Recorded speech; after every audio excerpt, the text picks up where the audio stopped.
Chatnite Africa. Welcome to Chatnite. Chatnite Africa. Welcome to Chatnite. We bring you good vibe. We shine on the light. Welcome to Chatnite. We bring you good vibe. We shine on the light. We all over the world. Chatnite Africa. We all over the world. Chatnite Africa. Welcome to Chatnite. We bring you good vibe. We shine on the light. Welcome to Chatnite. We bring you good vibe. We shine on the light. We all over the world. Chatnite Africa.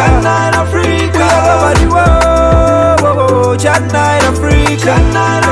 Welcome to Chatnite, the only place that we give you good vibes. Chatnite Africa. Chatnite Africa. Let's gang up, change mindset, and empower Africans. Are you ready? Africa to the world.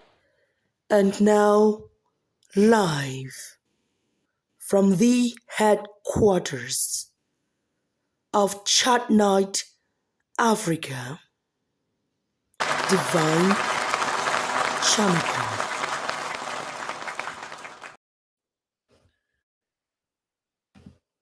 Hello, everyone. Welcome to this week's edition of Family Matters on Chatnite Africa. My name is Divine Shamika, and I am anchoring this broadcast from Washington, D.C. metropolitan area. If you watch cultural events organized by immigrants in the diaspora, children are involved in lots of activities, and they are clad in their different attires from their different countries. And this is done not by mistake or just to entertain the kids. It is done so that somehow the cultural values of the respective countries are imbibed in them. After all, the way you behave towards others, the way you carry yourself tends to be shaped by your cultural values. So far, so good. Now, talking to a group of correctional officers, what we call overseas prisons officials in Maryland last week, I was stunned by the big numbers of immigrant kids in different detention centers involved in crimes. And that's what took them there in the first place. So, where is the disconnect when parents work so hard to prevent that from happening? Ladies and gentlemen, on the set today, we have Mrs. Wala Blege, an attorney and soon to represent District 6 in PG County government in Maryland. We also will have Mr. Victor Take, who is the president of Noble Teachers International. Victor has over 30 years of teaching combined in Africa and here in the United States. Ladies and gentlemen, join me now first in welcoming the attorney on the set, Mrs. Blege. Thank you. Thank you so much for having me here today. District 6 is, when it comes to African immigrants, we are quite unique.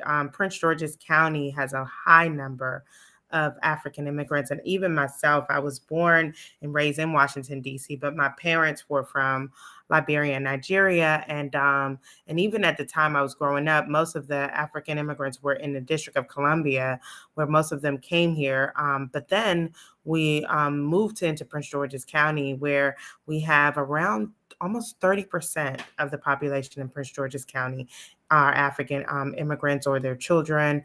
And if we actually added their children, like myself and others, we're talking about way more, a high number of Africans in Prince George's County. Not to mention, uniquely, around 40% of the businesses in Prince George's County have African immigrants. So this is the first time for this elected office.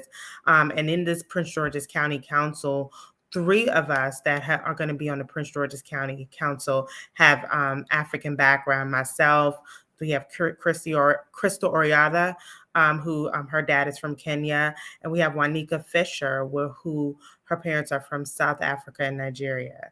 So, putting that all together, that's pretty unique. Even Montgomery County, that has quite a bit of African immigrants, really only has one African immigrant child, who is Will Jawanda, who I actually went to school with, and although raised here, his dad is from Nigeria. So Thank you we're so doing much. well. Thank you so much. We appreciate you accepting our invitation to appear on Family Matters at Chatnite Africa.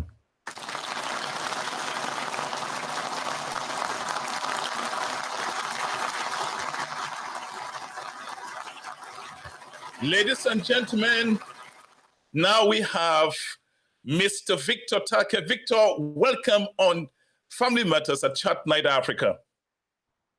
Thank you, Mr. Divine Chamakon. It is a singular pleasure to be here, and as you rightly said, I have some experience in teaching, at least 3 decades, teaching and teacher administration. I am looking at the global picture of Africans, so almost African children brought to America, born in Africa, from various countries. I have seen everything in the school system, in Prince George's County public schools, and even in the private schools. I will say that I am the president, the coordinator of Noble Teachers International, and we are trying to bridge this gap. There is a vacuum of us coming to America and having these children that we love so much, but we are missing out a little bit. I equally run a Noble Academic Services, which provides preparation services to immigrant teachers from around the world who want to join the system. They have hurdles, but this is a wonderful conversation. I have to say, Victor, that we'll be having a very sensitive conversation. Some might call it very difficult conversations because when you talk about, parents and parenting, especially in the diaspora, it's very challenging, whether you're talking about Europe or the United States. You have taught a lot in Africa. You've been teaching also here in the United States. You have vast teaching experience spanning 30 years. What is the difference between the behavioral pattern of children here, immigrant children here in the United States, and what you used to witness in Africa? Long and short, the difference is just that we are failing as parents to negotiate and sustain biculturalism, to negotiate and sustain these children in 2 different worlds. I still have this story that I teach high schoolers, 2 kinds. It's about an Asian family that immigrated into the United States. 2 kinds by Amy Tan. And the mother was doing everything to make this young lady a Shirley Temple, to make her the top notch of the society. But there was lack of dialogue. We don't do a bicultural negotiation. We don't have dialogues with these kids. We just tell them, hey, you got to be a doctor. You have to be this. And they are facing challenges. There are systemic challenges in the system, which we can develop later. I don't want to monopolize, but we will actually get into that. The question I want to ask you, sir, before I bring up the attorney, you grew up in Africa, you grew up in Cameroon. Yeah. What is it that your parents did differently, or what is it that African parents in Africa do differently from African parents in the diaspora? Oh, there's a lot that they do differently. Growing up in Africa, going to school there, going to university, every uncle was my parent. Every older brother could put me right and say, this is what you have to do. Every auntie had an eye on me. So when I brought my 2 kids here, I said I have to be the person to replace all of this. The society is set up differently. When we leave for work in the morning and come back at 9 p.m. when they're sleeping, there is no uncle there, there's no auntie to help your kids with homework, to direct them, to teach them the culture. We are in a cultural negotiation. And these kids go out there, they're facing tons of problems in a new school system. So we move along, we're jobbing and jobbing, and the kids are trying to find their feet. Someone else captures them. Someone else teaches them what we miss to teach them, including our language, the food, the dressing. Like this, I used to fight for my kids to wear it. Now they like it. That is the culture. But do you ask your kids when they go out there, what do you face, my son, when you wear this? How do people, when you take your African food to school or to anywhere, how do people welcome you? We don't have dialogues with these kids. And they are persons of equal value like us. So dialogue, building relationship in order to negotiate and sustain biculturalism. Whether we like or not, they're bicultural. We'll talk about the biculturalism because some people argue that then that has left children, hybrids, to become hybrids. They're not African children, they're not immigrant children, they are not American children, and so they're sort of confused in the what you call biculturalism or bicultural paradigm. We'll get to that. Time for us to bring up the attorney. You are watching Family Matters on Voices of Africa. Ladies and gentlemen, once more, let's welcome Mrs. Walla Blige on the platform.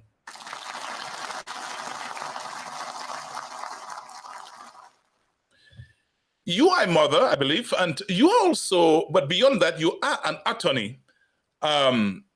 I heard from a lot of correctional officers in Maryland what they call prisons officials in Africa. Because if you talk about people will be watching this even after the broadcast is over overseas. So that's why I say corrections officers, and then I say prisons officials, officers, if you want. You see, you know, as a lawyer, you know what obtains in our jail system or our judiciary system, what's taking a lot of immigrant children to different jails in the United States? Let's say Maryland, where you are. Well, it's difficult because there are multiple reasons. I would say this. Victor did tap on some issues that we do need to recognize.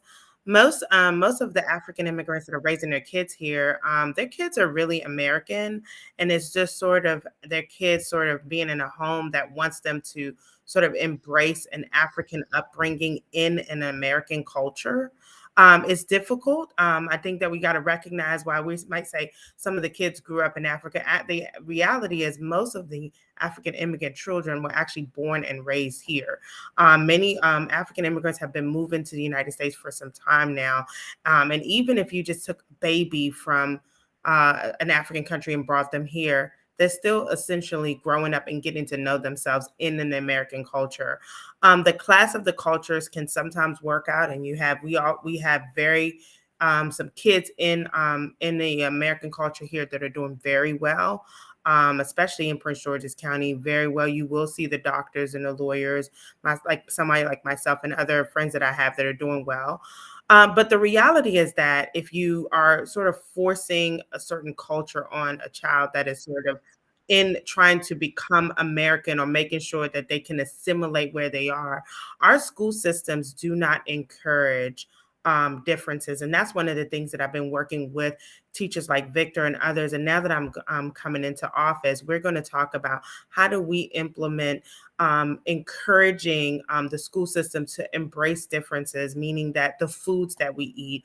I was even at a mosque not too long ago where the parents complained that there doesn't seem to be a respect for some, the school system does not recognize that their kids are Muslims and that they are need to have their certain things that they have to do fasting and they have to dress a certain way and all of that. And the American culture sometimes is not, and while we're supposed to be embracing different different cultures, the reality is that that doesn't happen, which leads to a lot of bullying of African children. I experienced it myself, you know, coming to school with cassava leaf and things like that, where kids are starting to make fun of you.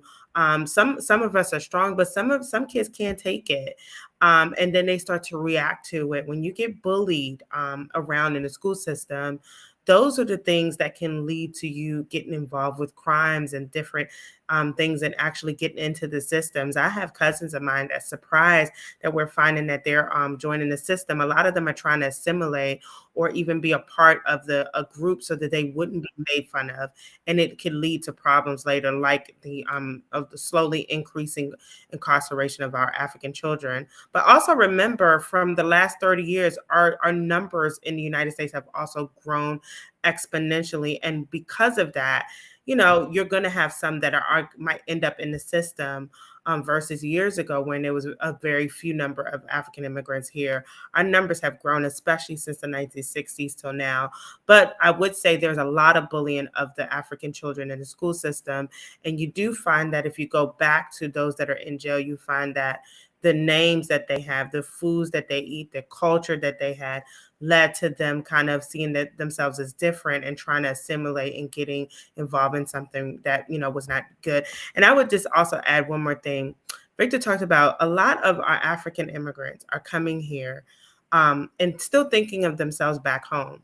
He's right, back home. The aunt, everybody took care. Even the teacher would beat the children. You know, these are things that they do. In America, you don't have that. No teacher is going to beat your children. Nobody on the street cares about your child. So if you are here working 3 jobs, that's most African immigrants. I represent nurses. I'm counsel for the DC Nurses Association. A lot of our nurses have 2-3 jobs. They're never home. And okay, if you're just hold your thought there, please. Somebody's on the line. Hello, good afternoon, good evening. This is Family Matters on Chatnite Africa. Good evening, ma'am. Good evening, everyone. Good evening. If you want to introduce yourself, fine. If you want to stay anonymous, that's still fine. Now, are you? I'm sorry? Yeah, if you want to, do you hear me?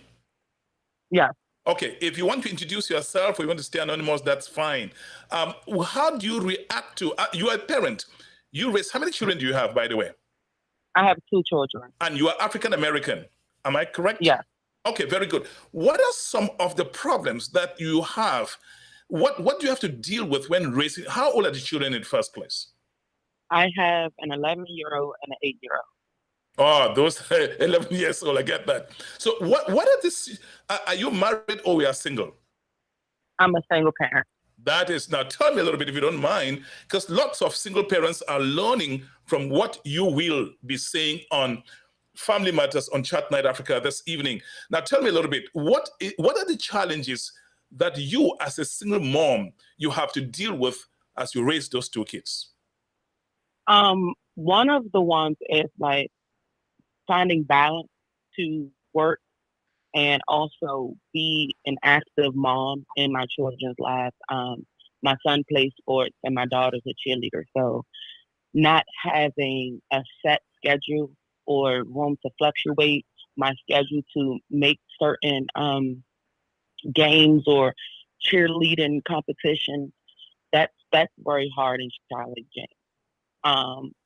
My children, being African American children growing up in society today as well, is challenging itself. Teaching them how to be accountable and responsible in the same token of me not being around as much because I have to work and provide. So that's the biggest challenge there. Oh, and I don't want to the attitudes are challenging as well, but that's probably for a whole nother topic. I think that's the biggest thing. They're not having a big support system or having to struggle to find a babysitter when need be. How this is you what part of the United States are you in? I'm in Maryland. You're in Maryland. Montgomery County. Maryland, Montgomery County. Montgomery County in Maryland is a very, very cosmopolitan area, like PG County, Prince George's County in Maryland. Are your children able to interact or integrate well with children from other cultures? If not, Yeah. are they having some challenges? They're not, they're not challenging because I raised my children not to see color. Also, I'm raising them to understand that self-respect and dignity is you have to have it as well, during these trying times. What is it that you are doing that other parents you think are not doing? I have real conversations with my children, real life conversations. I call it ripping the Band-Aid off. So we sit for at least like an hour, and I listen to them. I ask them questions because as parents, their children are always coming to us asking us things. So I kind of dig deep in their everyday life and see how they're feeling about everything. So I think the biggest thing that a lot of us parents don't do, we don't talk to our children, and we don't give our children the voice that we want them to use with others. We don't want them to use that with us because we take it as a sign of disrespect when children honestly have the right to express themselves as well. Are there times that your children question your activities and you feel, hey, no, you are the mom and you enjoy certain prerogatives? I questioning me far as what's going on or trying to get a better understanding as to what's going on versus asking me if I tell them to do something, they say, well, why we can't do it? Because I gave you the reason already. So it's two different types of questioning. I don't mind my kids asking me questions. I'm an open book with them because I don't want them to go out in the street and try to find someone else to talk to when I'm home. Before I let you go, how do you parent as a single mom without coming across as a tyrant? Or a nuisance? Like I said, I listen, I talk. I don't know. It's trying to explain it is a little difficult because it's just something that women just adapt to. Even though we're tired, we try not to tell our kids, oh, I'm tired of this. We adapt. And we just go on with it until we're by ourselves and we can let it out. But I don't believe us as moms, we don't want our children to feel like they're a burden. So we keep it all in and bottle it until we have that alone time and we're able to release it. Thank you so much. Do you have any last thing to say for about 30 seconds to parents like you, single mothers? Honestly, I just want to say to all the single moms, you guys are amazing. Don't ever let your crown tilt. You are queens, and the world wouldn't be nothing without us. Thank you. Thank you so much for dialing into Family Matters on Chatnite Africa. Thank you.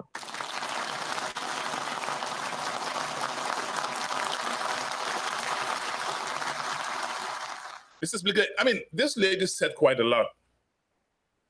Yeah, I think just hearing some of her things, these are some of the shows that in general in the American culture is very focused on work, which is different from the African culture, which is a little more family and community focused. And that shows that that's a problem with every community. This woman is African American that called in and she's like, I work a lot and I'm a single mom. And that's one of the main things in a lot of the African culture is like a lot of immigrants work a lot because they're taking care of not only their families here, but families home. And but what some of the differences is that some African parents, I had one of those, are not understanding of not doing or not excelling.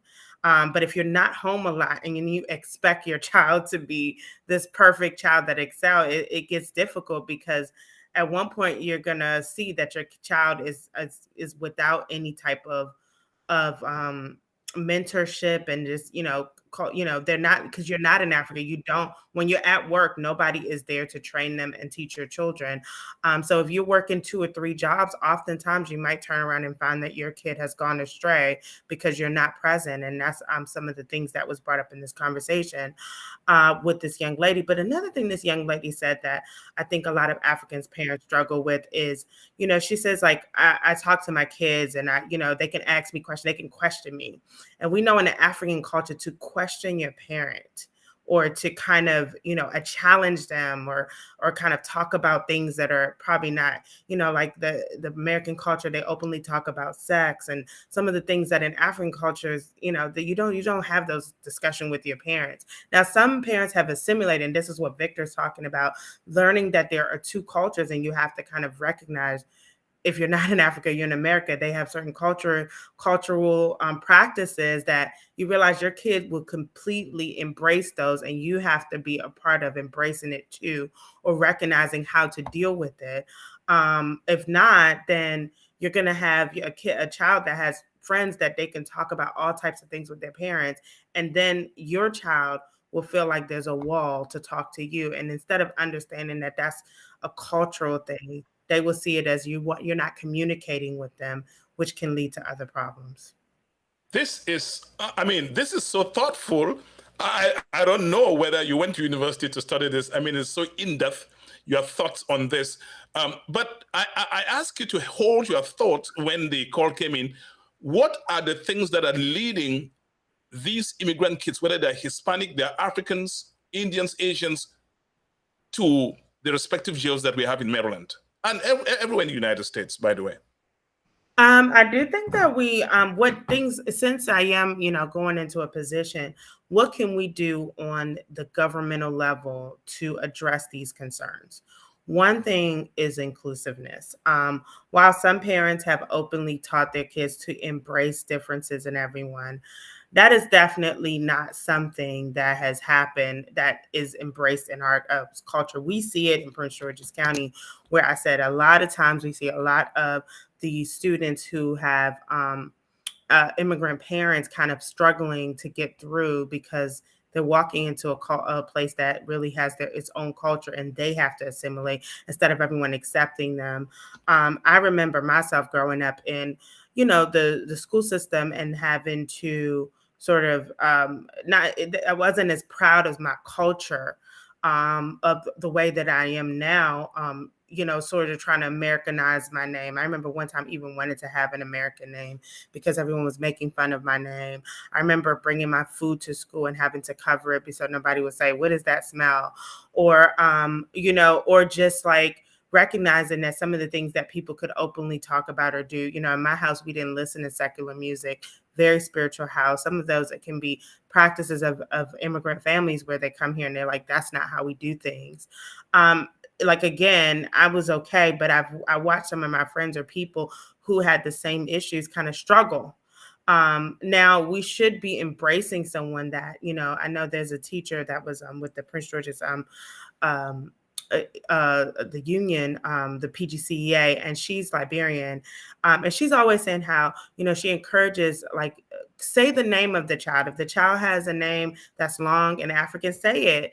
Let everybody get used to, like, hearing them say their names, get used to seeing them even wear their cultural clothing, or embracing them by teaching, learning a little bit about their culture, having cultural day where if a child shows up with an African outfit or even a Muslim outfit, or it starts to speak their language or bring in their food, they're not made fun of, but and yet it becomes a part of everyday discussion. And so that has to change in our school system and our government. One of the reasons why we had a lot of support behind my campaign, because people said, we want to see more Africans in the government representing us. We need African organizations to be a part of the system. So this is for every group. I think the Latinos have done a really great job making it clear we're here.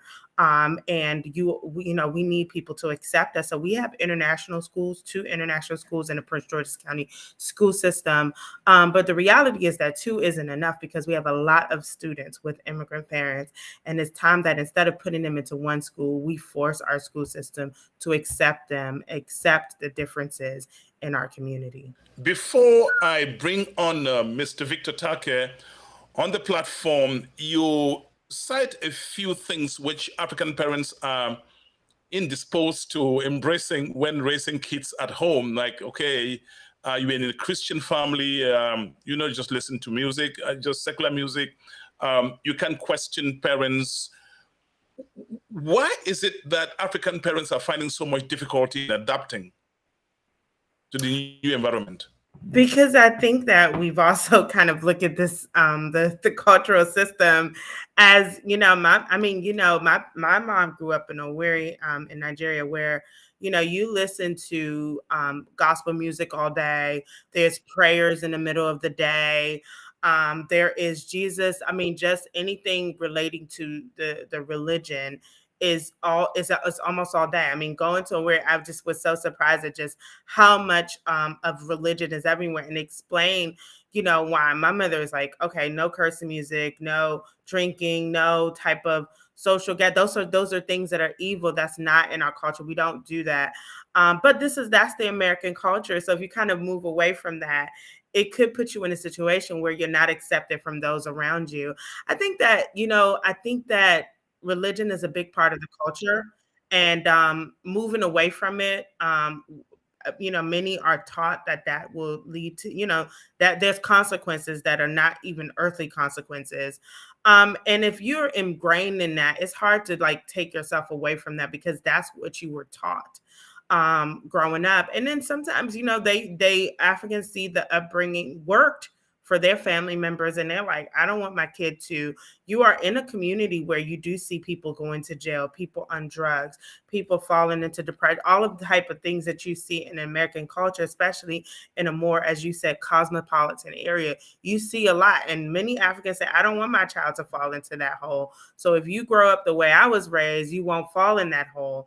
And that is what I see with a lot of African parents. They're kind of saying like, okay, I'm immune to that because I don't want my kid. It's like a scare of it. I remember even growing up, and my parents were so scared of me taking drugs, or, they were so scared of it because drugs was everywhere when I was growing up. And now we are in a place where when African parents see drugs, crime everywhere, they get scared because they're like, this is not even the world that we grew up in, especially for those who grew up in small villages. They're like, okay, you got to do what we were. Our upbringing will get you where you need to be. If you pray a lot, if you don't listen to secular music, if you keep away from sex until you're married, if you do all of these things, you will not fall into the trap of all these other people. And I think that you got to recognize that while you might put that, teach your child that, you realize they are still in the American culture. And at one point, you're going to have to navigate both worlds in America. You are watching Voices of Africa, Family Matters. We have somebody on the line. Hello, good evening. Welcome on board Family Matters on Chatnite. Yeah, good evening, Mr. Divine, and good evening, all the guests. Yeah, good evening, sir. Where are you calling from? Yeah, this is Mr. Randolph calling from the state of Minnesota. I hope it's not cold very much in Minnesota yet. Is it? Oh, no, not yet. This is just wet, but at least we're doing great. We're doing great. Beautiful. What do you do in the United States, if I may ask? This is a question people don't really want to be asked. Yeah, I understand. Yeah, I'm a teacher, as Mr. Victor Tate actually pointed out. And first of all, I want to thank him so far for the wonderful job he's doing, especially for the Novel Teachers International. Because if I got into the teaching profession in this country, I think I owe a lot of gratitude to him. And following the topic in question, and I'm equally so pleased with the attorney's approach. And good enough, she is equally relating whatever thing she's discussing in relation to the school system, because that is where actually we have this much of these problems, with our kids. Because when we leave from Africa and come over here, the cultural context, they are quite different. So it's quite challenging. This issue of discussing with the kids, it's something which we come to this part of the country and we get to learn. So it's not quite easy. Like mine, I have 3 kids, and all of them are teenagers. Like right now, they are there with their friends. They take control over you. But once in a while, you just need to put your feet on the ground to say, hey, at this particular point in time, this is where your limit is. So far, I think that's the little contribution I can bring in as you want to ask. I'm going to ask the attorney on the screen if she has a question for you as a parent and as a teacher. Let her go. Yes. All right. Go ahead. No, I do think in Prince George's County, I don't know, Minnesota has a lot of Liberians. I know that because of because I have a lot of families there, and I don't know because I know Minnesota took in a lot of many of those coming in from war came there. And do you see that, is there a assimilation or acceptance of the different groups that have come to Minnesota? I know Prince George's County, we're still in the middle of a sort of transition. And I think that in general, even with our numbers, we still have issues with sort of making sure that the school system accepts the difference, the various differences of the children. I'm going to say a lot of refugees came to Minnesota. And I know at one point it was a lot, especially among the Somalian and the Liberian communities. All right. Yeah, thank you. The one advantage I think I have in relation to that is that before moving to, actually, I'm based in Minnesota, but I was in Maryland a few months ago, where I taught in the Prince George's County. So I moved back here, and I'll be teaching here come this academic year. So the immigrant population we have here, especially in Rochester, Minnesota, we have a lot of Somalians. As you rightly said, compared to the Prince George's County, where when I was teaching there, most of the students I had were Mexicans. So here it's a little bit different because I was made to understand that the Somalians who are actually based in Minnesota and especially in Rochester, they came here as a result of all the civil unrest that was going on in the country in Somalia. So they have actually accepted. I worked here before as a paraprofessional. So the cultural aspect of it, I actually saw that because at one point you made mention of the fact that even the dressing of the students sometimes in Prince George's County, they may not want maybe a Muslim student to dress the way she's supposed to dress. Yeah, they do. But the only thing, again, as you actually talked about, was at the level of food, because they are still to touch that aspect of culture, which is, food, so that at least students from Africa, should be able to go to the cafeteria and see exactly what they are very, very familiar with. An example, when we moved into this country in 2013, my kids were not eating food in the cafeteria. Each time they went to collect food, they'll see what is maybe in their plate, and they'll throw it away. Until we were called at one point to say that your kids are starving. We said, yeah, we do understand. It's just a matter of, cultural, at least with time, they're going to pick up. And right now, they're picked up. So it's just a question of time. But I want to tell you this, Randolph and Wala. I'm sure that when these kids, when they come from Africa and they go to the cafeteria in the schools in the United States, perhaps they are still imagining their corn fufu and vegetables and smoked fish, and then here they are served with pizza. They don't understand what all that is. Now, stay on the line. I'm going to bring up your colleague who is also a teacher, Mr. Victor Take, on the platform for some questions. Victor, all right, thank you. Yeah, Victor, Randolph is on the line. There are times I've seen parents here send their children back to Africa to attend either the secondary school, the primary school, the secondary school, before they come to the United States. Does this sound familiar? Yeah, this sounds very familiar. And my son left middle school to Cameroon, went to PSS Bafut and then LBA Yaoundé. It wasn't because of any major disciplinary issues. I wanted to blend because he came here quite young, like 5 years.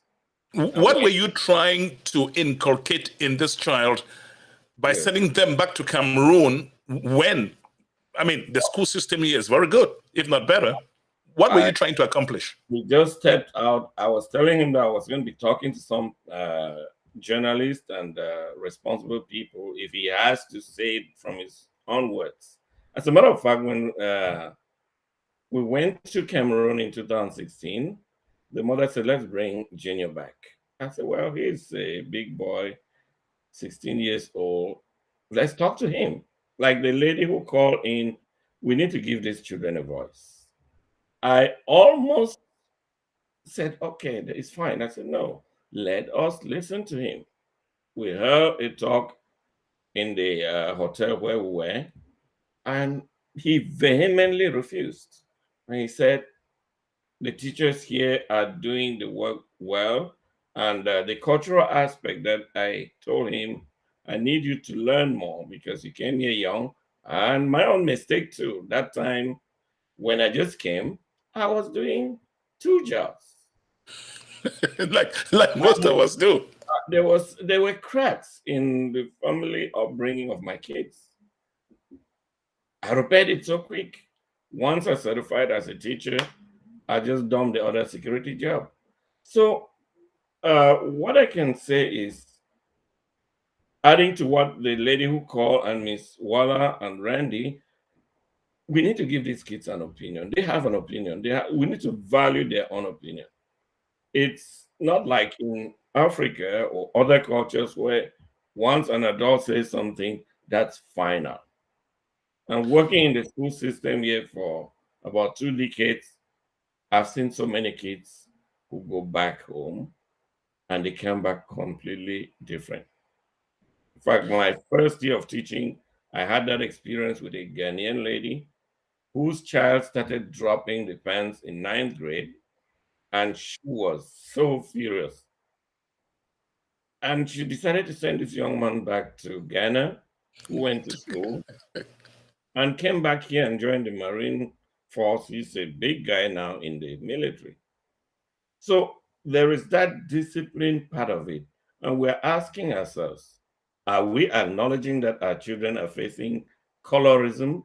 Colorism, Ms. Waller mentioned it. That's the name. That you are even discriminated upon by your own Black fellows who are a little bit lighter than you or who don't come from your cultural spectrum. These aspects of colorism, the fact that we don't hold dialogue with our kids, lead them to self-denial, self-abnegation, self-rejection, just because of what kind of dress? Randolph, let me ask you a question. Are you there? I'm here.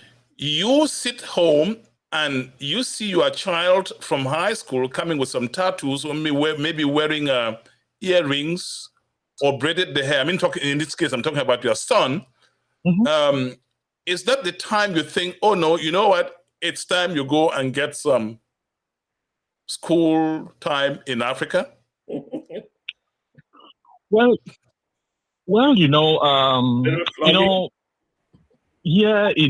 first of all, it's very challenging here to bring up kids because in as much as parents have their own problems, their own challenges, that's how those same children to have their own challenges.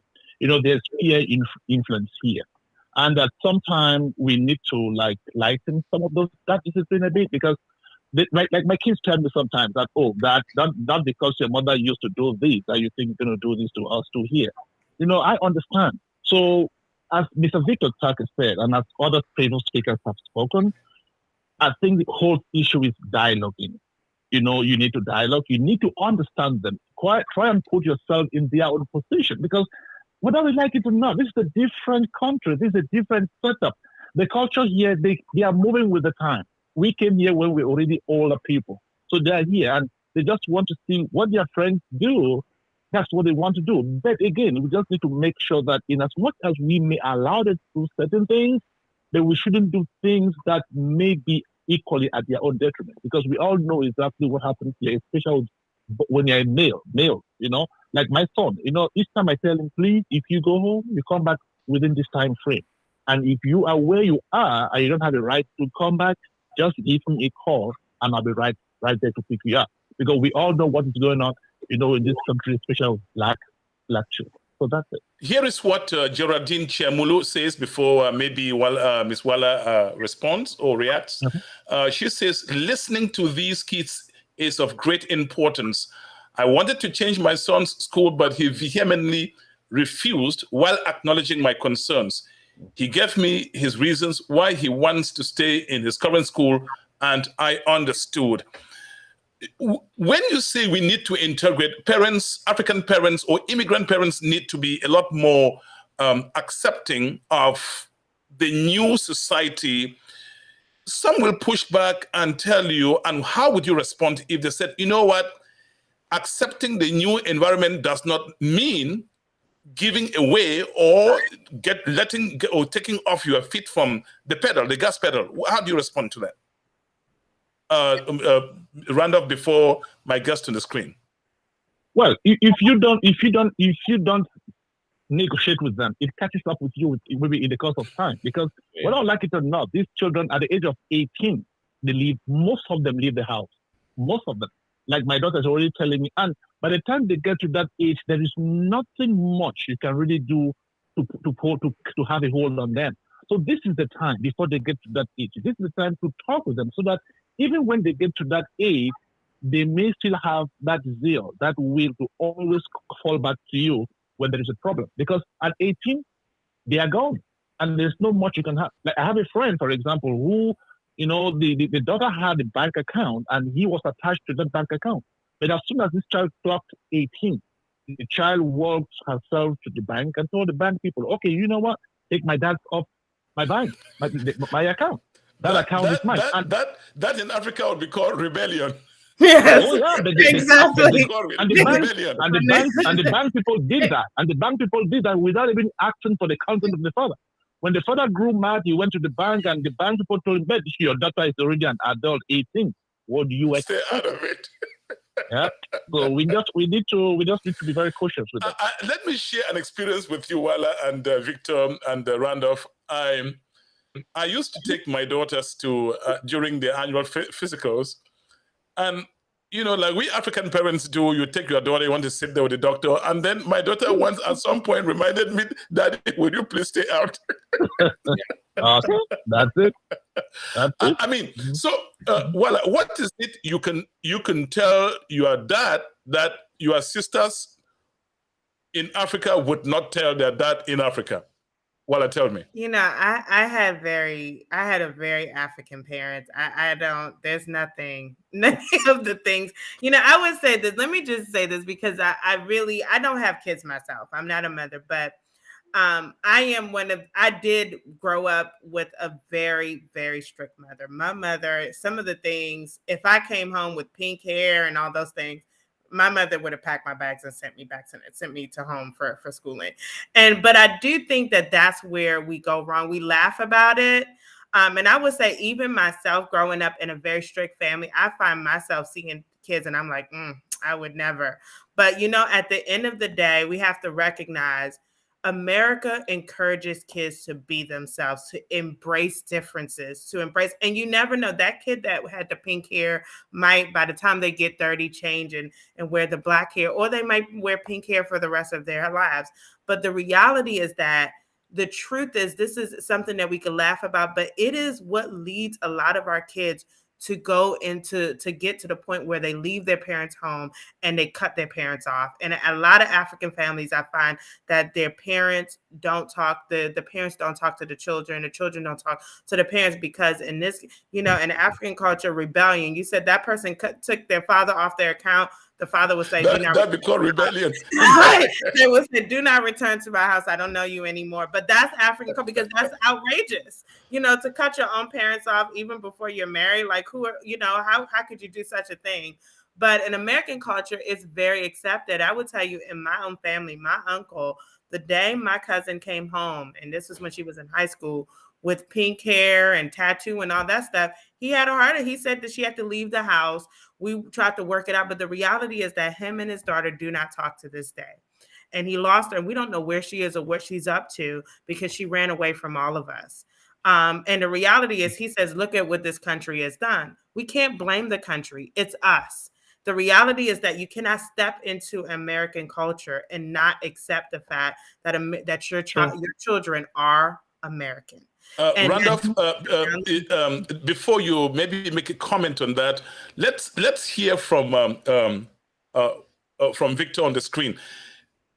Victor, why are parents wrong, African or immigrant parents wrong, to feel that, hey, look, listen, you may be in America, but you are still my children, and I have the last word? I think they are wrong because they are struggling themselves to fit in the system. There is the notion of cultural shock. It takes about 6 months to outgrow cultural shock. That you come into America, you are just flabbergasted by all what you see, and you're asking yourself at 40 years, 45 years, Is this me? And then you have the 17-year-old to show them a direction. You are lost, but you want to show your kids a direction. You can only show the African direction. And that's where the politician like Ms. Waller should come in, that we should create conferences, annual or biannual, to educate newly arrived parents and even the old ones who are living in Africa. Their mind is still in Africa, but they're living in the United States. Victor, you taught for, I think, 15 years in Africa. Yeah. You have taught, I think, also about 15, 16 years in the United States. How, when you came here as a teacher in the United States, what was it you struggled with to swallow, given the way the children were behaving in class here, compared to how you were, what teacher you were in Africa? What were the things you struggled with? Honestly, I struggle with kids just talking on my face and just telling me what they feel they should say. And I use all what I learned in the School of Education in École Normale Yaoundé, classroom management, and I composed myself. I didn't struggle with instructional delivery. I didn't struggle with handling my job well, but I had a hard time giving homework to kids, and they come back, nothing is done. In Africa, you may go dig some yam holes in the school farm, or you receive the little correction that you were used to. And because I had orientation, we were told this is no, this is no. And I have friends who were already teaching it. And that's why I've taken upon myself a duty to educate teachers before they ever even join the field. Because getting fired or getting into the news because you slapped a student is not funny. And situations have happened. So we should acknowledge that we are struggling as parents. As a matter of fact, 80% of the parents are struggling to find their feet in this cultural setup. There's so many cultures that are interwoven in the American cultural fabric. You have cultures that your kids are going to be exposed to from Central America, from Asia, from Japan, from Europe. You don't have control until you have some good dialogue, positive dialogue back home. Randolph, before you go, when you look at the different cultural conventions organized by immigrants in the United States, you see that also happening in Europe. The emphasis is to bring in kids clad in traditional attire. They are taught to recite or speak the language. They're taught to do things depicting the cultural richness of the various countries. Do you see that in conflict with the new environment where these children now have to go out of the house and begin to interact? Doesn't that set up the stage for conflict right there? Parents are trying to get the kids to remain authentic Africans in the case of Africans, but then the American society is there with its own cultural values. Doesn't this set the stage right there for confusion in the children and conflict between the children and the parents? I don't see. Well, I think Victor Holt. Let Randolph here. Okay. Well, I don't see it much because culture is, is a vast term, and there are lots of things that embody culture. Language is one, your dressing is another, your food is another. So the whole take is, we just need to make sure that if they cannot be well in one, because one thing is certain is that my kids, for instance, the language itself, it's off. I won't tell you a lie, because I speak I speak Bakossi with my wife, but each time we try to talk to our children about it, sometimes they laugh, because they don't get anything there. But when it comes to like dressing, like in 2016, I took my kids home. We want to develop it as a habit of once in a while, taking our kids back to where they come from, so that at least they should be able to see how their own people behave. they may not go well with the language, but there are other aspects which, like maybe dressing, dancing. Like my son here, sometimes I'm even surprised how he dances some of these African beats, like this buka thing that is making the whole hell of, it's becoming like a national anthem for the African. He dances that. I asked myself, where do you learn that? So there are certain aspects of culture which we try as much as possible. Like we have a Cameroonian community here. We used to have a Cameroonian meeting here, and each time we came for our gatherings, our kids will always come, and we'll perform some of it. We'll tell them that this is part of our culture. Like right now, there is, I think, a Bakuri convention that is just ending in Minneapolis just recently. I couldn't go, but my compatriot, the Bakuri guy who is here with me, he took his family there, he took his children there, and those children, most of them were born here, but they dance the Bakuri traditional dance. So, in as much as they play it, the kids, these kids, they learn faster than we do. They know how to blend the two cultures. It is all the parents who are instead, I think, are a problem because, sometimes I tell my wife, it took me some time to start eating pizza. And obviously now my wife knows that I'm typical. Oh, yeah, absolutely. So it's not easy. But with them, they can always pick it up. At one point. Thank you so much. Is there last you want to say, Randolph, before we continue with our guest in the studio? Well, I would just say I want to thank you for this time you've given me to talk, and my greatest regards to Mr. Victor Take and to the attorney. But I miss Maryland so much. Thank you so much. Thank you so much. Well, Mr. Chorokong, before we go, I just have one word for him.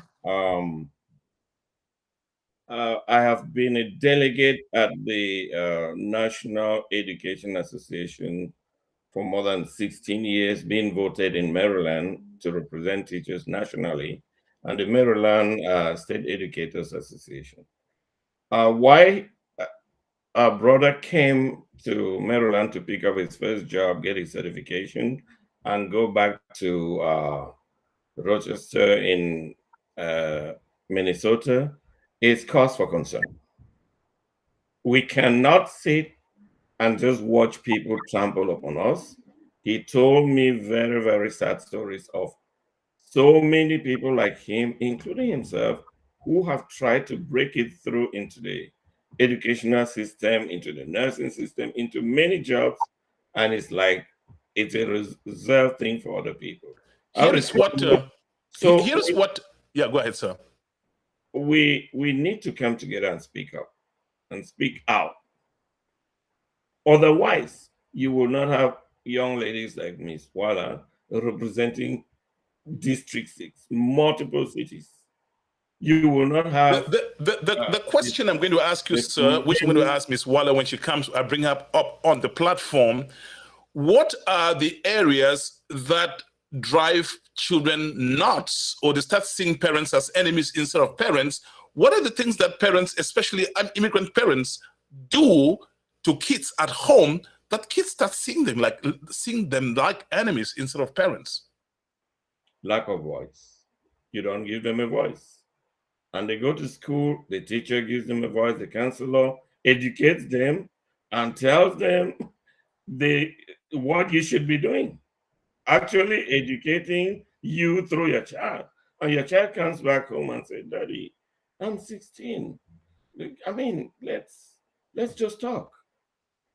Why is that a problem here, such a problem here, when it wasn't a problem between you and your parents in Africa? There is this factor that there's a Cameroonian philosopher, Nzonke something. A tree grows only by holding firm on Mother Earth. We are trying to grow, but we're not holding on the roots. It is not just a problem in our community. When you change environment and you know that you have a myriad of systems that educate your child. You have this legal system that are implied in schools. You have the health system. You have systems that your child is being educated on. Even in the books that they read, the stories they read. That's what makes them different. The stories they read in Africa is different. The dogma we have in our homes in Africa is different. Or the Asian guy who comes here from India or the Philippines, there are some norms that have to be followed. Are those norms followed 100%? No. Once you change environment, you have to change the way you live. You cannot take a fish out of water and expect it to just live on dry land without accommodation. It's not going to work. That's what we are doing. You cannot eat your cake and have it. Once you cross that Atlantic Ocean, don't throw away your culture. I still have my culture. As a notable, I tell my kids, we have cultural discussions. But how many parents will open up and even look at their homework and learn about their difficulties in school? When they start getting bullied, as the lady said, do you give them a voice? Do you tell them, if you see something, say something? Or they mute because you've been muting them. So there's that factor that we need to open up, but we maintain our culture. Somebody was asking for a number to the studio. You can dial the number 240 603 7367. 240 603 7367. You can dial that number. And at this point, ladies and gentlemen, once more, let's welcome the attorney on the platform. Thank you.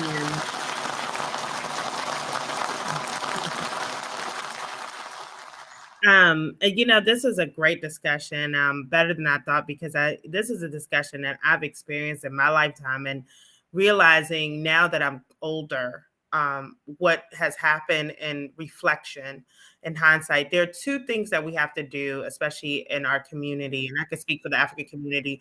Number one, we need to make sure that the parents learn that you have to learn that you are raising your child in American culture.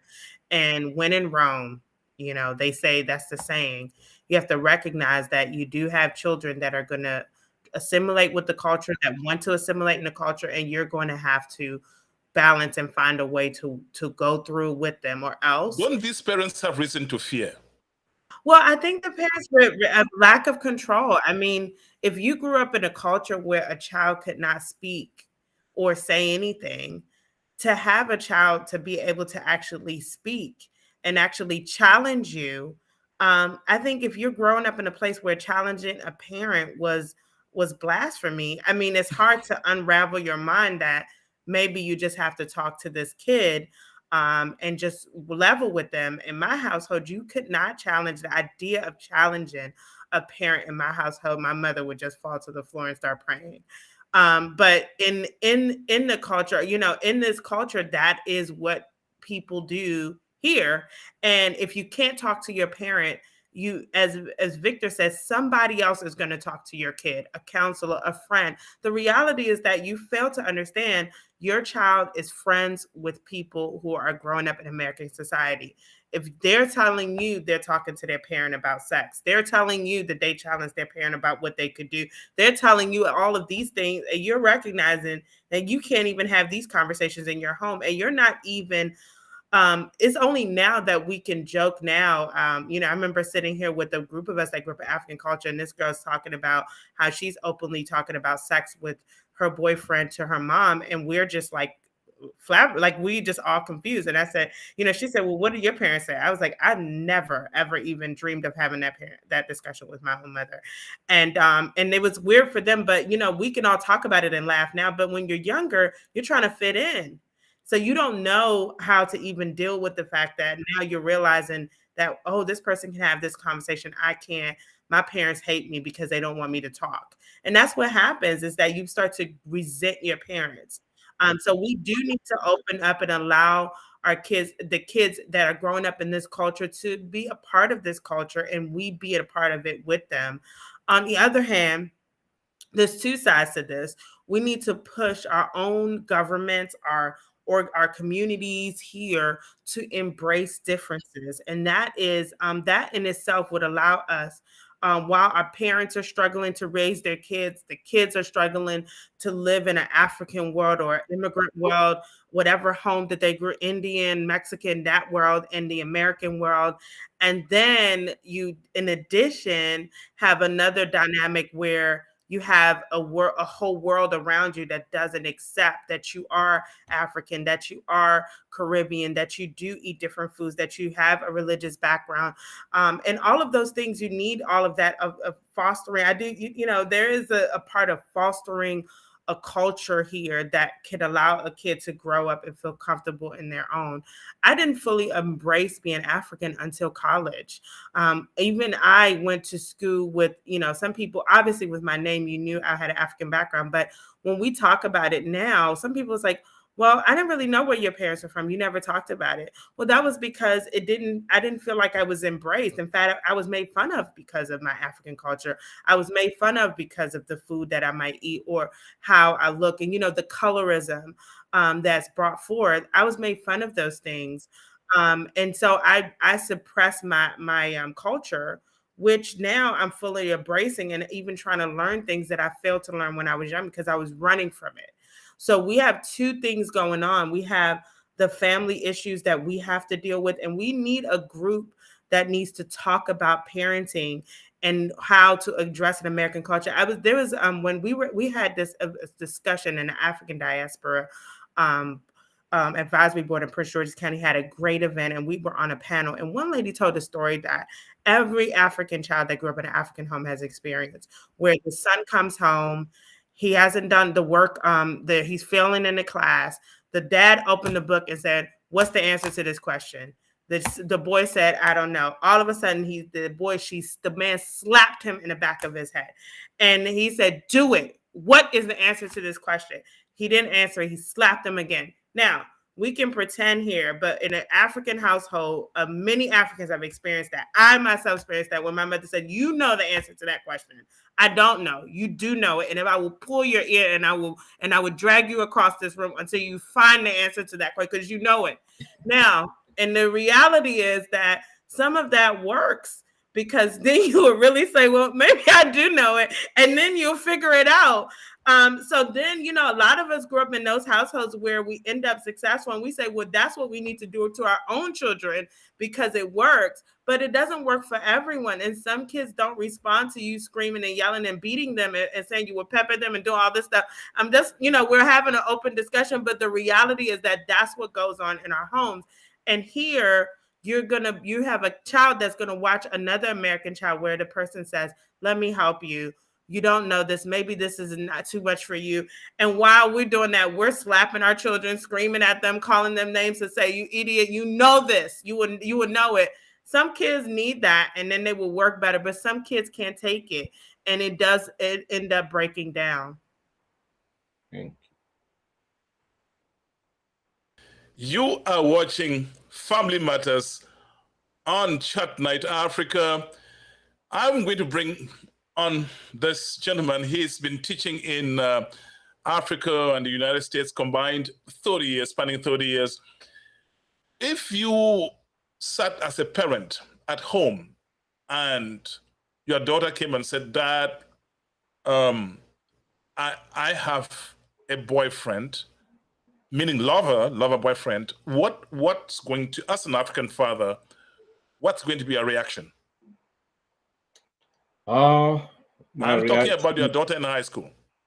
Yes, I have a daughter in high school, one in college. I will welcome that idea, but we have to have a discussion. It has come a long way, and when we stand in our own corner and we say we're not moving an inch, we're not building family dynamics. The family in 1970 has changed. The thought process has changed. The societies in which these kids live have changed. If I say, why should you have a boyfriend? That's not the answer. We need to sit down and have a dialogue and look at the pros and cons. Look at the effects. How is that going to be helpful to you? Is that a person you think you are building yourself up with, or you just want to have fun? These frank discussions actually make the kids see the whole picture of it. Just a no, well, regardless, they were nice enough to tell you they're still going to have the boyfriend, whatever you do. So, whether it's in the white community, the Asian community, or the African community, some of those ways that our parents brought us up, they are not the ways that their grandparents brought them up. Things change, and things have changed so rapidly. Once you win the lottery or you immigrating to join your spouse here, lots of things change within 6 months. You don't even want to imagine what is going through the mind of that young lady from Tanzania arriving in America at 18 years and beautiful, faced with all these kids who are kissing each other in high school and doing things, and say, can I try it too? Or, and maybe falls into some issues. If you don't teach your kids the consequences, the advantages, and so on, you'll be a grandfather soon because you close the door to dialogue. And I can imagine that Wala has, being a lady, once she was a teenager in high school. How do you react to that? I mean, when you started No, dating, it's how did you get information to your parents? How did the parents share some ideas with us? Because this is where African parents, especially immigrant parents, find it so difficult. Let me know. I think Hispanics are a little bit more tolerant, open, but African parents are just, no. How did you get this? How did that talk start in the family? And I'm going to leave you and Mr. Wall, I'm going to leave you and Victor to discuss. I will tell you this. My parents were not an example of this. The answer would be no, absolutely not. And you better not bring a baby in this house. I'll beat you. You know, all of those things. Yeah. Everything you can imagine that African parents said, my parents would say it.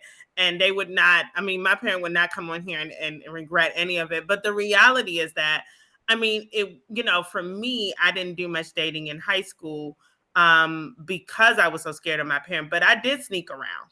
And the reality is that Victor is right. You're going to do it anyway. You're going to find a way around it because my mom just didn't know. And I thought about all the things that I did now. Now it's so funny as we all talk, we realize we all did that.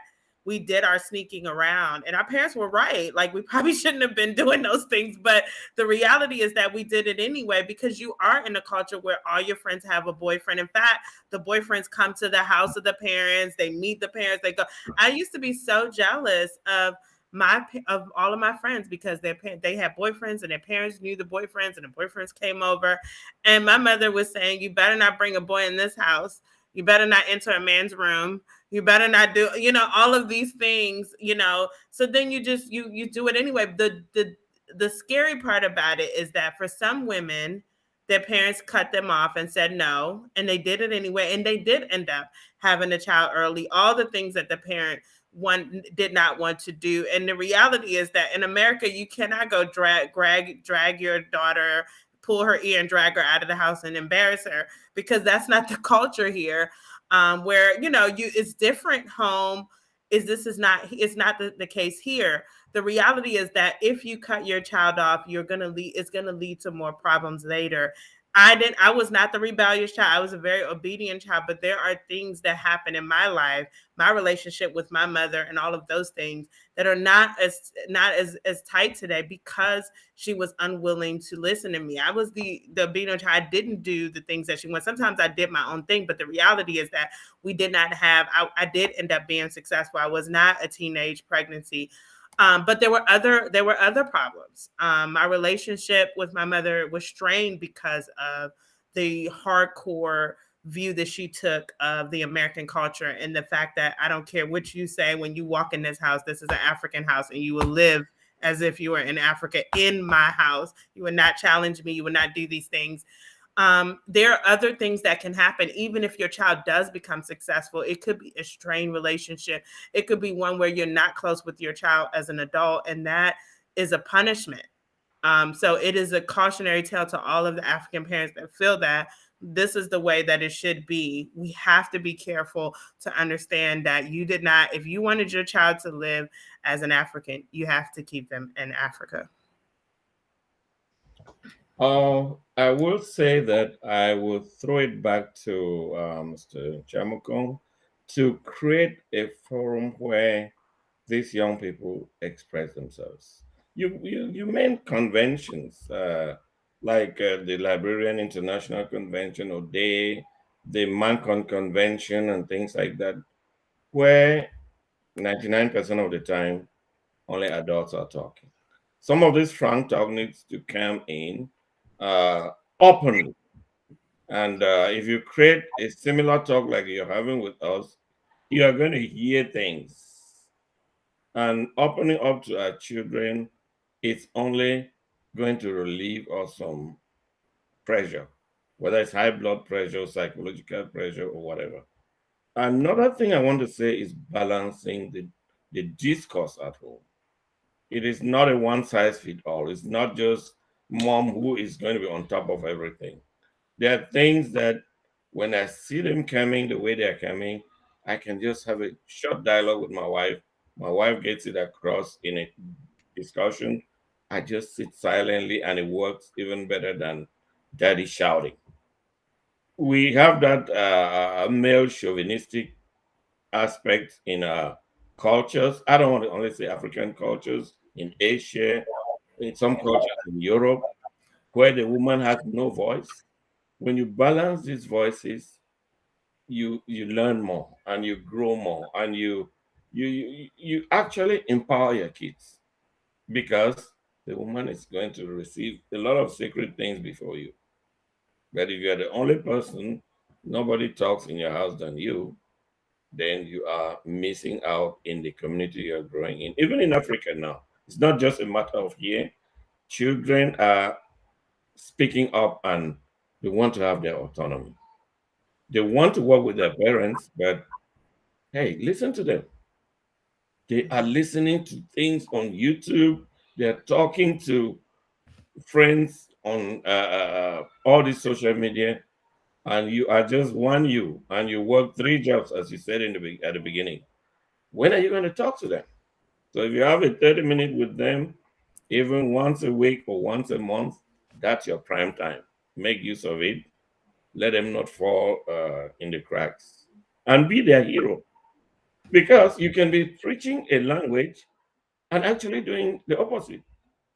I've heard this story of parents telling their kids, oh, when I was in high school, I was top.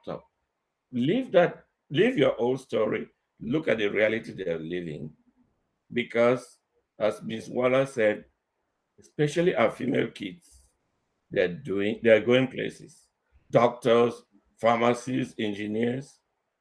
What is happening is that our male kids too, they want recognition.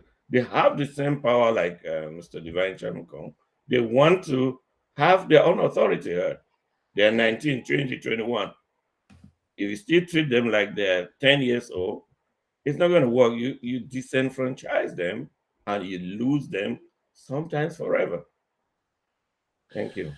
You, I mean, we have a lot of African parents watching. Some will be watching this broadcast later. And I'm going to ask the same question to the attorney. How can you walk the fine line between recognizing that, you know what, these kids are in a different environment? Yes, I need to train them, raise them to be culturally aware of where they were born, or where, in the case of, in a situation that the kids were born overseas. What are the things you pull? What are the building blocks you bring together to get that discussion flow without you parents saying, I used to be this in high school, these are my expectations, it's my way or the highway? We will come back to that discussion as we round off in about 15 minutes. You're watching Family Matters on Voices of Africa. We have a little musical interlude, and I'm sure you're going to enjoy it. Let's have it on. I'll be right back after about 30 seconds. Africa, Chatnite Africa, Chatnite Africa, Chatnite Africa, Chatnite Africa, Chatnite Africa, Chatnite Africa, Chatnite Africa, Chatnite Africa, Chatnite Africa.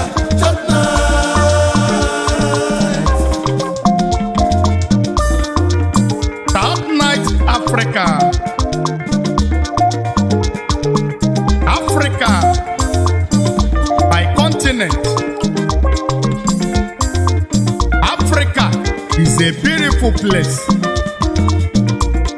Chatnite Africa promote Afrocentric solutions to Africans' challenges.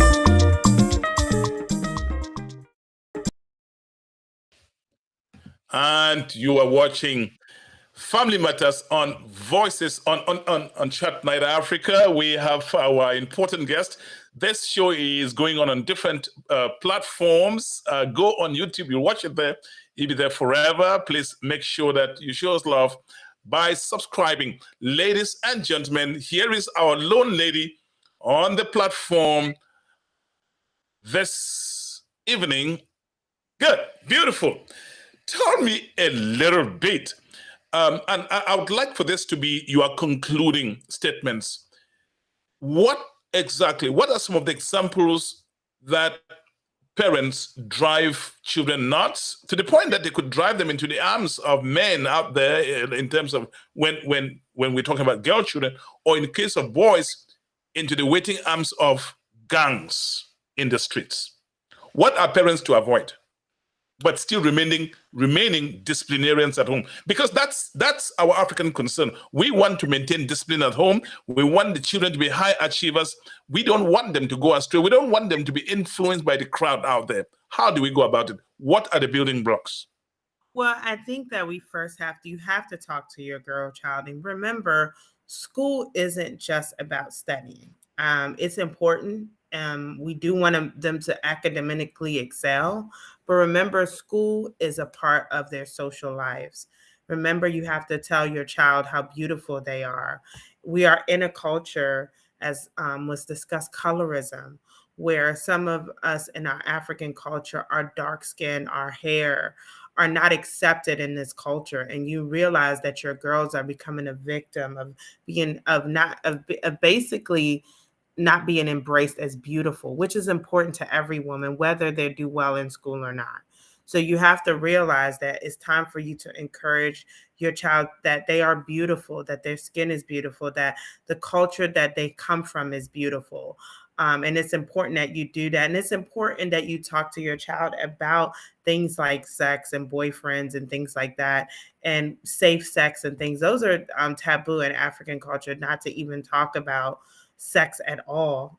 Sex is considered to be almost like, this is disrespectful. But also, we do come from very spiritual houses, but one difference is in African culture, the spiritual religion is embraced in everyday life. We are living in a world that is secular for the most part, especially the areas that many Africans have taken on.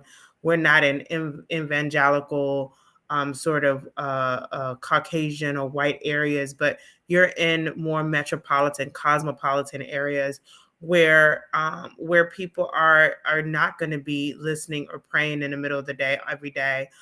Even if you want to teach your child religion, recognize that there are things around them that are not necessarily religious that they're going to encounter, and you have to talk to them about it instead of pretending that it doesn't exist and telling them to just pray. And we understand prayer is important because that's important in our culture, but we got to recognize that you have to talk to your children, and you cannot just push them to prayer as a way to overcome every problem, because all you're doing is going to push them away. So I do think that overall with parenting, we do need to come together.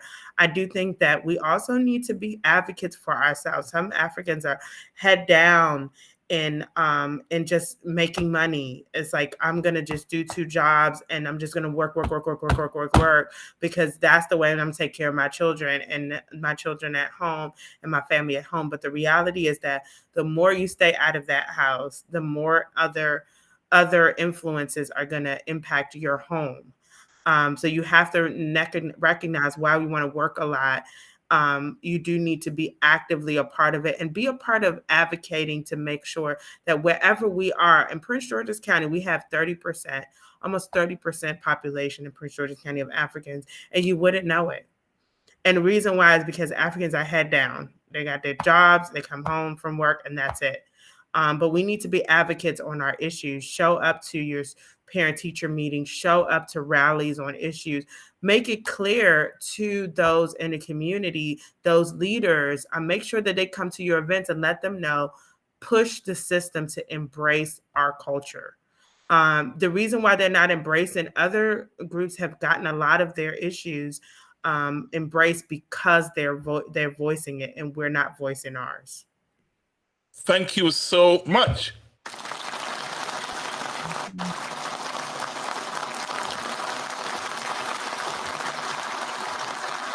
Ladies and gentlemen, before we round up on this broadcast, of course, here is our teacher of the night, is the president of the Noble Teachers Association, Mr. Richard Take.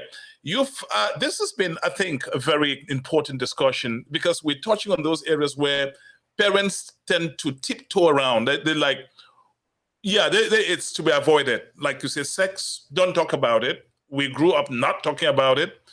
What are you doing on the internet? The social media is an area of concern for parents. And where do you begin to release your leg off the gas pedal?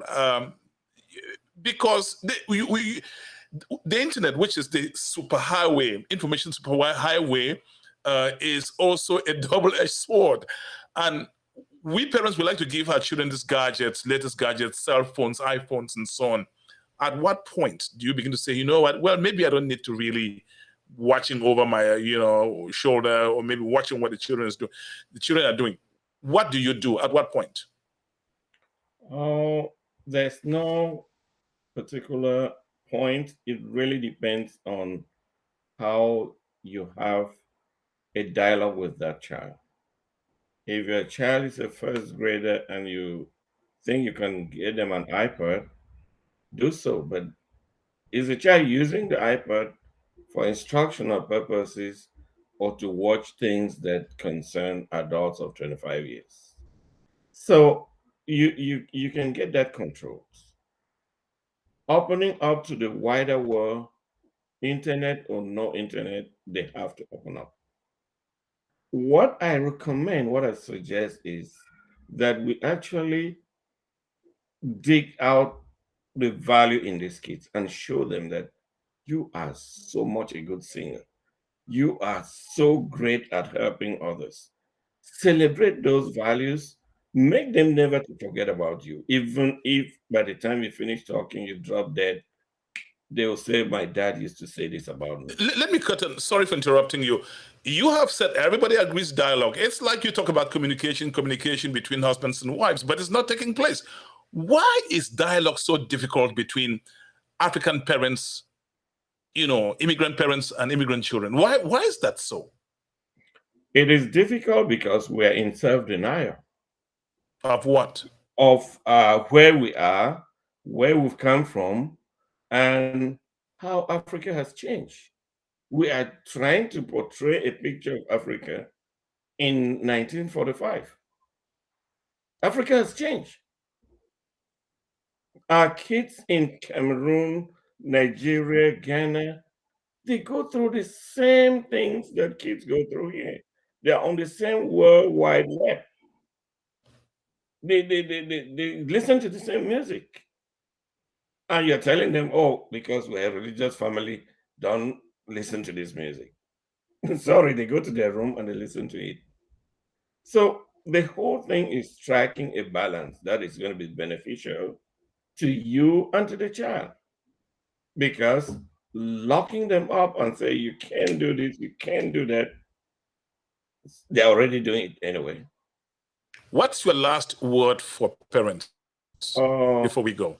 And I'm going to bring up our attorney this evening to say something. Last word. I'll be asking her about her election, her victory in the last election, what she hopes to change or bring to the table.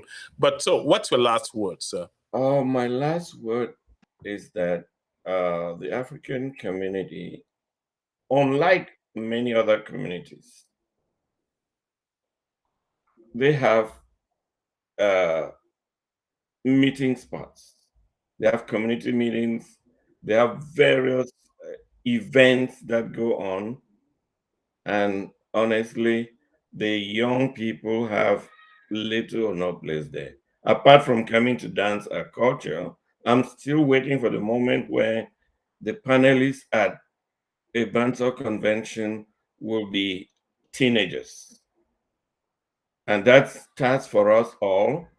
Let us open up. If we have a meeting that has to go for 2 hours, give the kids 30 minutes. They have something to say. And for parents, think about this young lady that I have read the story to my 12th graders.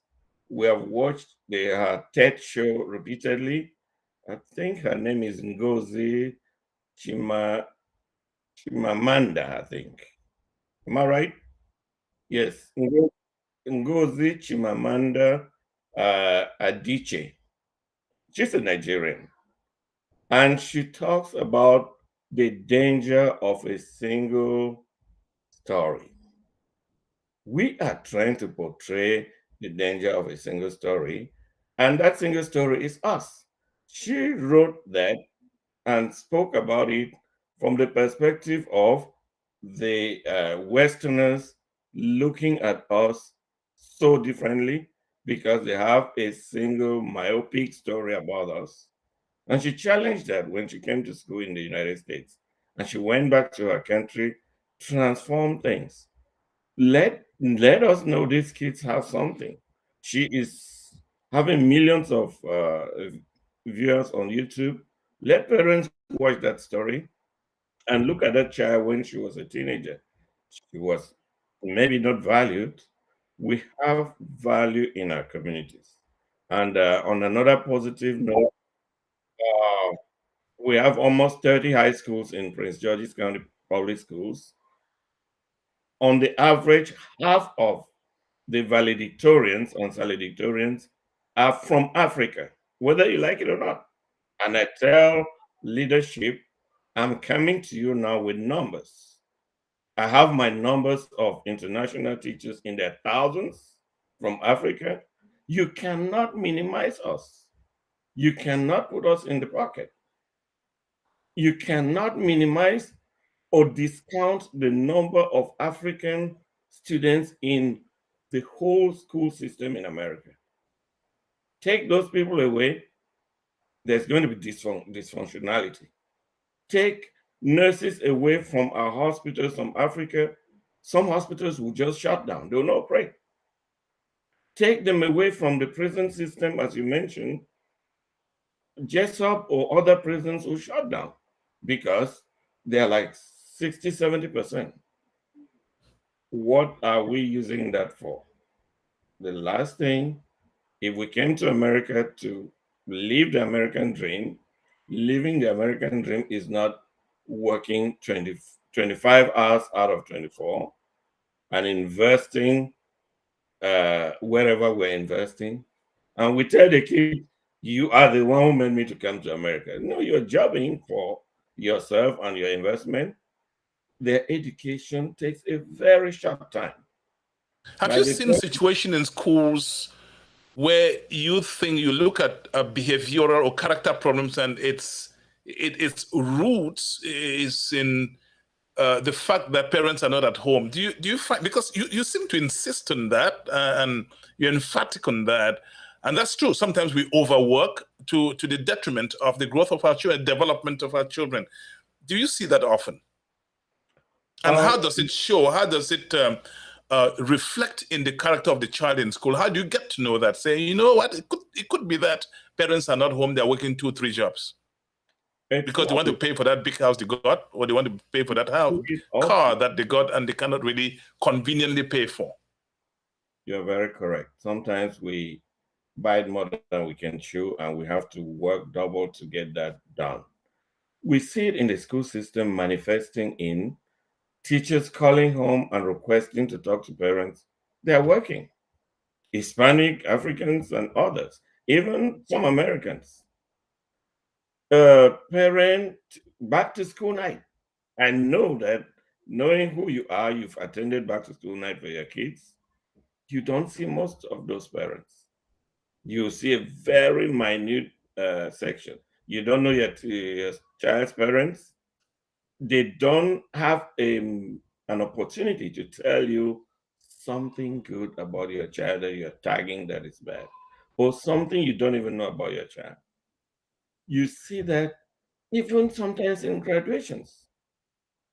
The parent is working, they cannot attend your graduation. Sorry. And I was saying that the kids have a very short time to be with us, and we must factor in that time. By the time they're 18, as you rightly said, they are going. And when you start hearing the child say, I can't wait to be 18 to leave this house. That's signaling trouble. Yes, yes. And I'm probably going to ask Wala that question when she comes on the platform. Okay. Thank you. I think that we are doing great. Thank you for bringing up this topic. You've done so many of the topics that pertain to family matters. You will be coming back again. Hopefully. Thank you. Thank you, Victor. You're welcome.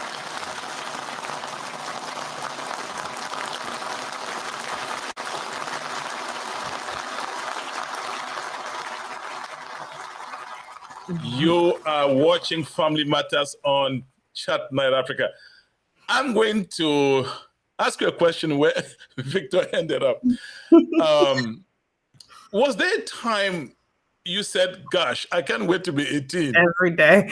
Every day. Why was that so? Why was that so? What was it that was getting on your last nerves that is saying, gosh, I can't wait to be 18 to leave this house? Well, like I said before, the difficult part about it is that I'm more reflective now and said, you know what, my parents did a good job, but it felt like jail. I couldn't listen to music. I couldn't wear certain clothes. I couldn't have a boyfriend, and no man can call this house. We will call the police on them. It was, I can't do it. And then every time you were next to a boy, you better not come here pregnant. You better not, so it was, and then if you listen to the music, you're on drugs, so things like that were happening. And so, it was hard because it's like, how can you felt like you were living a double life. Like I was at school at one place and I go home and I have to change my clothes and act a certain way.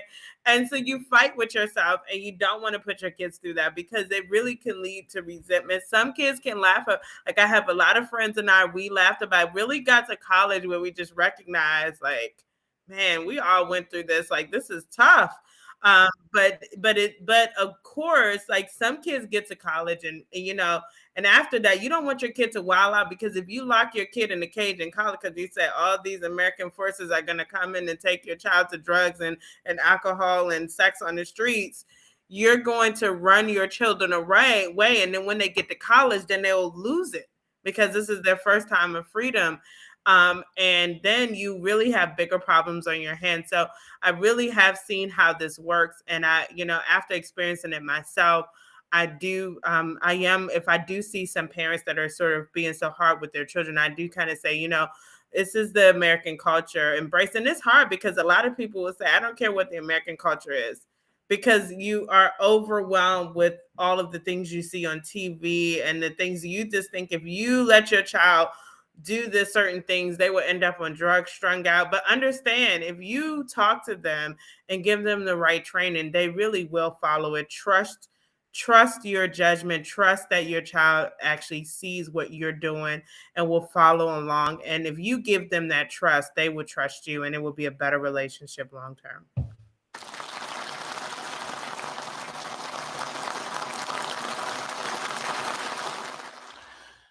My last question for you today on Family Matters.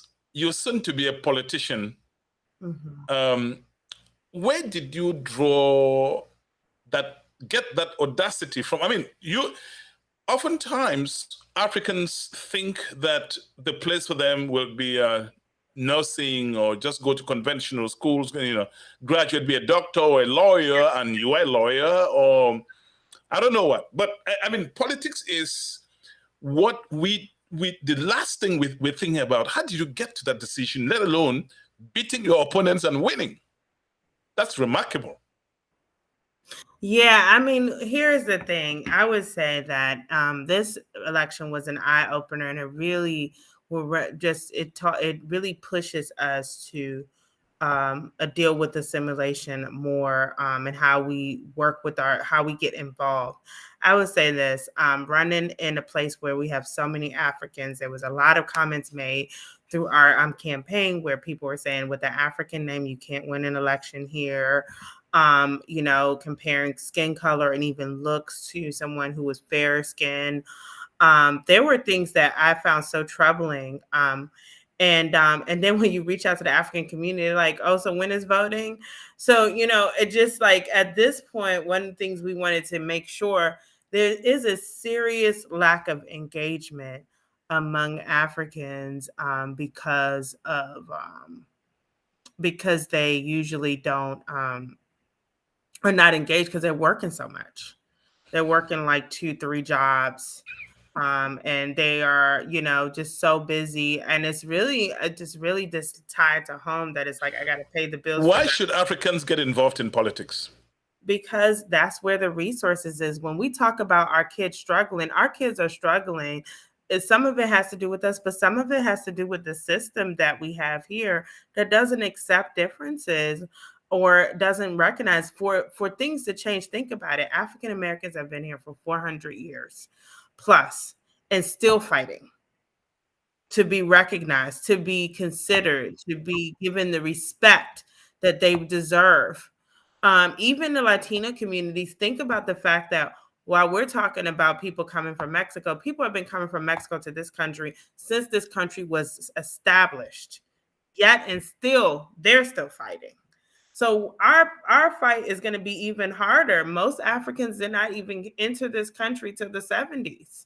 And we're dealing from the 70s on. People came before, but let's face it, a lot of people have come from war, from the independence of their countries, change of government, started coming here in high numbers. We're relatively new to the game here. And we have to recognize that in order for our voices to be heard, we have to be visible. And the reality of putting your head down, working 3 jobs, praying at night that God would just resolve everything is not enough. We have to be visible. And right now, we're looking at government resources and how little of it goes to African communities. We were even said, I remember going to a Liberian event last year, and the mayor of Helena comes and he basically says, like, there's a fundraiser event, and he basically says, like, why is it that no American politician, no stakeholders are in this room? The Liberians did so much. You get the ambassador there. If the Liberian president came, he would have been invited, all these people, but none of the local leaders are invited to these things. And the reality is that even when we socialize in our circles. And we are in our circles for our weddings, in the circles for baby shower, in our circles for party, so then that's how that's our outlet. It's like we work. We put on a nice outfit and go to a birthday party, and then we work. And now it's like underground.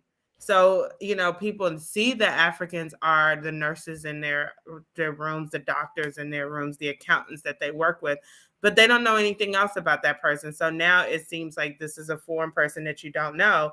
Even I'm telling people even with our event yesterday, we had jollof rice and things so we can introduce people to our food. which we know of. But really, if you go places, most people have said, I've never tried African food. All these Africans in Prince George's County, you have people who have not even tried African food. You know, I want to share this. I interviewed a Nigerian social critic, and here's what he said, which I thought was very significant. He said, Africans socialize a lot, but they don't network. We Africans socialize, but we don't network. When we meet at those social gatherings, we wear our traditional dresses, from Africa. We're talking about the houses we have, how many grandchildren we have, the cars we have. But you're not looking at a fellow African and say, hey, but what do you do? Are you in real estate? Are you in IT? So that we can connect. So we socialize, but we are not networking. You have a comment on that before you go? Yes, I definitely think that the case is that we often even get jobs that we don't have to network. And what happens is that oftentimes, if we need to network, we're not prepared to do it, and we kind of struggle. So then we end up with these low paid jobs because we don't know how to get through. If you look at it, Africans are oftentimes in healthcare. Those healthcare jobs you don't have to do. There is so much need in healthcare nursing that you don't need to really network to get a job. They're in a lot of the fields that don't require much interaction to get it, because accounting, anything that requires just a resume in, because a lot of Africans are scared to network, and they don't feel comfortable with it. And so, I had a father that was just that way, and we always felt that he didn't get the job that he wanted because he really just refused. I could not get my dad to go in a room and network with anyone. He just refused to do it. Because he just wasn't comfortable with it. But the reality is that we do need to be more visible, and part of networking is being more visible, so people don't see that one Nigerian in the room or that one African in the room and then make the assumptions of them because of that they're the only African that they know, make that assumption. And that's what's happening in a lot of circles. You see, let me tell you what I find in you, and I can understand why you beat your opponents in the elections and won. You are a very articulate speaker, very knowledgeable in the things you talk about, and I really, really appreciate it. Finally, in about a minute or so, less than a minute, what will you be articulating when you take up your political office in Prince George's County in Maryland? We're going to focus on quality economic development in our community. Prince George's County, you want to talk about, the wealth in our community. There's a lot of big houses here, but it's not much economic development. Even where Victor lives, a beautiful community, but not much around it. In fact, they're talking about putting more houses around that community that already has thousands of homes. And we need to bring quality development. And I would say Africans are going to be a big part of that, because if you look at a lot of the businesses that are being brought here down the street in Bowie, they have a very nice destination, Aroma, which has become a place that people have gone to. There are a lot of businesses owned by immigrants here that they're bringing their ideas, unique ideas, to our community. Even here, right out here, I have a dress shop with beautiful high-end dresses owned by a Nigerian couple, Connoisseur Paris, that has high-end luxury. Yeah, that's true. Connoisseur Paris. So you know that. Oh, yeah. I buy suits from them. Yes, they're very nice suits right here in our community. So we have those in our community trying to bring business here, and we're trying to make it easier for them. Part of the problem with Africans not networking is that when they go through problems with permitting and all of those things, they really don't have anyone that they could reach out to, and usually suffer in silence. So we're asking them now to have a representative that can say, okay, this is what's going on in our community. I can be that voice. And that's what I've told. That's what we've done, of trying to let Africans know, even association, we don't have associations in our community, places that people can go to say, okay, we want to talk to African business owners. We go to the Chamber of Commerce meeting. I rarely see Africans there. And 40% of the businesses in Prince George's County are African owned. And you can go to the Chamber of Commerce meeting and not see any Africans there. Wow. So we've got work to do to absolutely, we've got work to do. And Politicians, if I don't stop you, you will end. Thank you so much. And I really appreciate you for coming to. I will be inviting you back to talk when you take office, to ask you some pointed questions about what you intend to do and the challenges and so on. We'll have that show coming up on Voices of Africa on Chatnite. Thank you again. Thank you.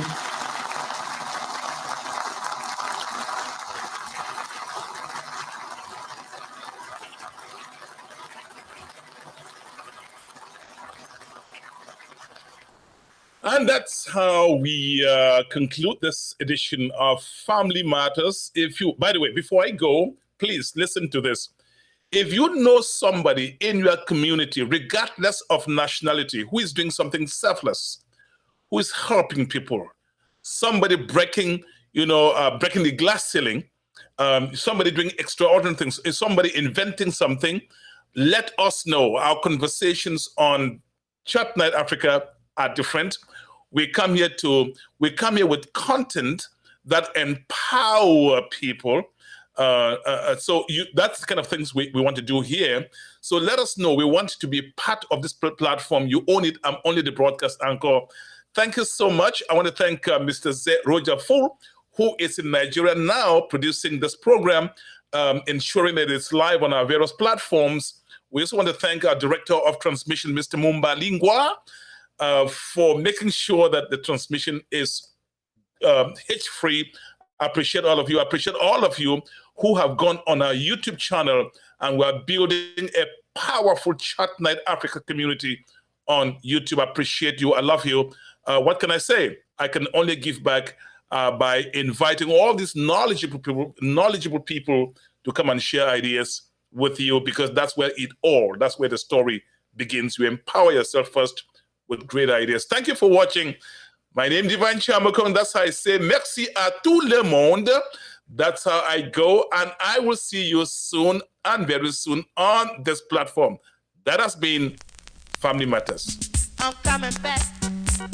I'm coming back. I'm coming to get down. I'm coming to dance, We're gonna dance, we're gonna get down, we're gonna party hard, we're gonna boogie woogie, and when we jam, it's out of sight. This song right here, it's dynamite. I'm ready.